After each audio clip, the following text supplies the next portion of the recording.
The Rebel Capitalist Show. Richard Barris, the People's Pundit, and I predicted last year that the big mistake Democrats were making in the states and many of the Western governments were making was they really convinced themselves that all of these things would be popular over time. And our position was, if you really understood the data, like if you dug into the data and asked the question the right way, you found 2/3 of Americans, up to 80%, depending on the question, opposed any adverse consequence for not getting a drug. So the mandates were not popular as to schools, not popular as to travel, not popular, definitely not popular as to taking away somebody's job. And instead, they were asking the mainstream media were asking public opinion questions in sort of couched manners that said, well, if you could return to normal, do you think it would be okay to mandate this? You could get majority support for that. But that wasn't, if you asked the real question, you found out, no, this was not popular at all. There's about 25% of the country that were, you had enough Karens. That's all you could get to. Karens are not a majority. And so you're starting to see it, like Ted Lieu, that kind of loony congressman from California. He's now discovered natural immunity. I mean, he actually tweeted out that, well, when you think about it, people have been screaming that for a year, and now you finally discover it. They're finally discovering, the Biden administration now is asking hospitals, by the way, how many people are actually in the hospital from COVID rather than with COVID? Yeah, Fauci even said that about kids about a month exactly. And where it's going is this.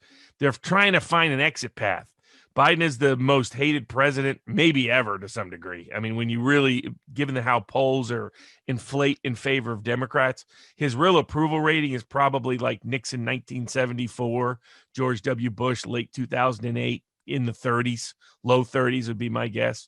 The Democrats are looking at a complete wipeout in 2022, and they had convinced themselves that doing these policies would not only be popular, but that somehow it would bring back the economy, and they could continue to do their MMT style, just put money out. They can't get anything through the Senate, so the legislative agenda is dead, and the economy is doing the worst combination that you've been talking about for the last year, which is what happens with the way they were doing things. You could recreate the stagflation of the 70s, where you have economic stagnation while having inflation. If you look at shadow stats, our inflation right now is as bad as it was in the late 70s if we were using the same metrics. So all of that, and people are seeing it every day. Richard Barris polls people, and it's off the chart agitation levels on inflation issues. And it's because it's everyday issues. It's milk, it's eggs, it's meat, it's basics that are all of a sudden, it's like, that's just double. How did that double within the last 6 months? Things like that. Oh, they can see it at the gas prices, which is one of the most everyday common expense that people have. And historically, nothing destabilizes a government like inflation does. Right. So you combine all the economic failures that weren't supposed to happen, that Democrats are slowly starting to realize lockdown politics creates inflation stagnation problems that you might not be able to get out of without sinking the stock market, because Fed, maybe go ahead and raise those interest rates. Oh, well, hold on a second. They're in a lot of catch-22s because of their policies over the years. And what that means to them, which they're most concerned with, is the probability of them being reelected is a lot lower now than it was, call it, 6 months ago. Democrats have faced the biggest deficit in what they call the generic ballot, the House congressional ballot, that they have ever faced in polling history right now. So you're talking about just getting crushed, losing the House, losing the Senate, losing the governorships of Wisconsin, Pennsylvania, Michigan, losing them again in Florida and Georgia and Arizona. And not only that, a whole bunch more populists getting elected, which is what Bill Gates of the world never wanted.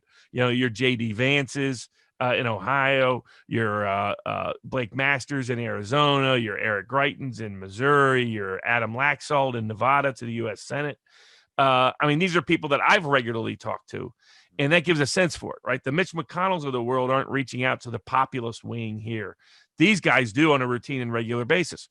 And what happens when they have power? All of a sudden, Rand Paul is not by himself anymore in the United States Senate. Right. And Josh Hawley's not by himself anymore on his issues in the United States Senate. And then a whole bunch, Marjorie Taylor Greene is the most popular congresswoman in the Republican Party. She's also one of the most populist. Matt Gaetz, same dynamic. Madison Cawthorn, same dynamic.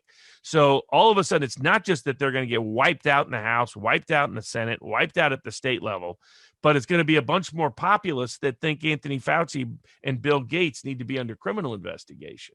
And GoFundMe, as an example, a bunch of these guys supported a criminal investigation of GoFundMe when they tried to steal the trucker convoy money, which, they reversed course in about 12 hours. But it gave you a sense of, big tech's used to being immune. A lot of big actors are used to being immune. They all face comeuppance. And so I think what we're going to see over the next 3 to 6 months is a lot of Democratic politicians try to figure out where's the exit ramp for this. And what they'll probably do is they do what they do on the economic side. They're going to change how they measure the data to say they've actually succeeded. Because what they'll do is they'll finally identify that a lot of the people going into hospitals are with COVID, but they'll say, look at how many people we've cured. The hospitalization rate is dramatically dropped in half. Our strategy worked. That's going to be the pitch.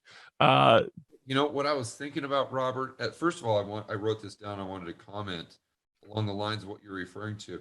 With the Rebel Capitals channel, I do news stories every day. So I've really got my finger on the pulse of news more so than I usually do with just whiteboard videos. And I know the gal that, what's the gal's name that does the announcements for the Biden administration? Jen Psaki. There you go. She came out and she said that the Biden administration has always been opposed to lockdowns.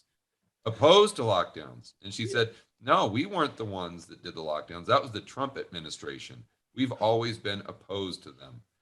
So I thought that was okay. You could kind of see what you're saying, that now that this is very politically unpalatable for the voters. And going back probably even when we first came out with Omicron, I noticed the media, after that first 2-week period or so, I noticed them really starting to do a 180. Sure, they were talking about, cerveza sickness, doom. But I saw them starting to do some articles on how, maybe, what you're talking about. Maybe people are going to the hospital with and not as a result, or maybe that we should look at comorbidities. You saw the CDC come out with that study the other day that actually said that natural immunity was superior. And I watched a video with our good friend Dr. Chris Martinson, and he went through those data. And I mean, that was staggering. I don't see how anyone can look at that and look at the media, what they've had to say over the last 6 months, and trust them as far as they can throw them. And I think that, to your point, this is definitely going to continue because the Democrats know that's the only way that they have a prayer of being reelected. So you think we're going to see like a red wave, so to speak, and therefore, like if I were to say, I know you like to play some bets every once in a while. If you had to place a bet on, fast forward in the United States in 6 months, what cerveza sickness, we'll call it, restrictions do you think we will have, and which ones do you think we will no longer have? I think we may. I think all of them may be gone. I think the mask mandates are probably going to New York and LA and whatnot. Yes. California just announced it's finally going to lift its mask mandate. And what's amazing is how much of this, what the truckers did is they drew attention to issues around the world where no one was responding to these restrictions in the political process.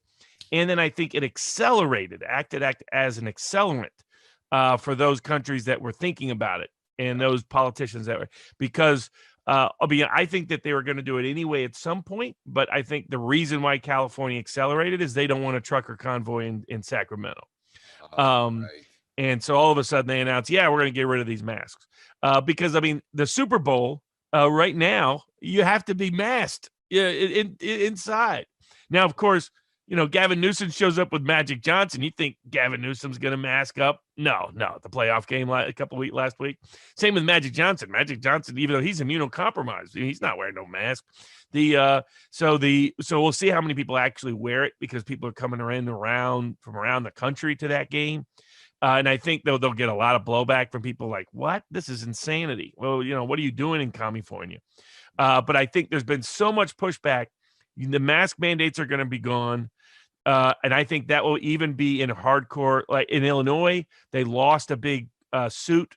A court ruled that their mask mandate for school children and their testing mandate for parents and school children violated Illinois law and probably violated Illinois constitutional principles, which reflect and represent U.S. principles. So, when you're seeing Illinois courts start to push back, you're going to see ultimately all of these politicians back off. And the only question is, when does, I think a lot of employers, if they start losing any of these cases in court, they're going to retract. I've found most employers that I've pushed back on, or people that took a lot of the free advice I put out there, pushed back on, probably 80% of employers walked it back. Only about a hardcore 20%. Tyson Foods, some people like that really doubled down and tripled down. And I think when they spend millions in litigation and may end up losing across the board, having to pay back pay, double damages, other side's attorney fees, they're all going to regret that they even went down this path to begin with. So, but I think the politicians are going to be the first, and they know they got to walk it back now because they have to have some momentum 6 months from now. Right. And that's going to be because otherwise, if I were betting right now, I would bet the Republicans would have a 30 to 40 seat edge in the House after 2022, have a 4 to 5 seat pickup in the Senate, and they would pick up all the big governorships in all the close states. And they would also dominate the state legislatures. And why that's big is the rules for the 2024 election are going to be determined by who gets elected in those states in 2022. And if Democrats don't control the state chambers in Wisconsin and Pennsylvania and Michigan, and don't have those kind of pro-democratic politicians at the Secretary of State level in Arizona and Georgia, they don't get those rules they passed in 2020. And all of a sudden the rules are different, and you can't do mass mail-in balloting as easy. You don't have drop boxes. You don't have ballot harvesting. You don't have any of those things. And they know if they hadn't had those in 2020, then the outcome would have been President Trump. Basically, 2022 right now, the way it's going, guarantees a President Trump in 2024 or a President DeSantis in 2024.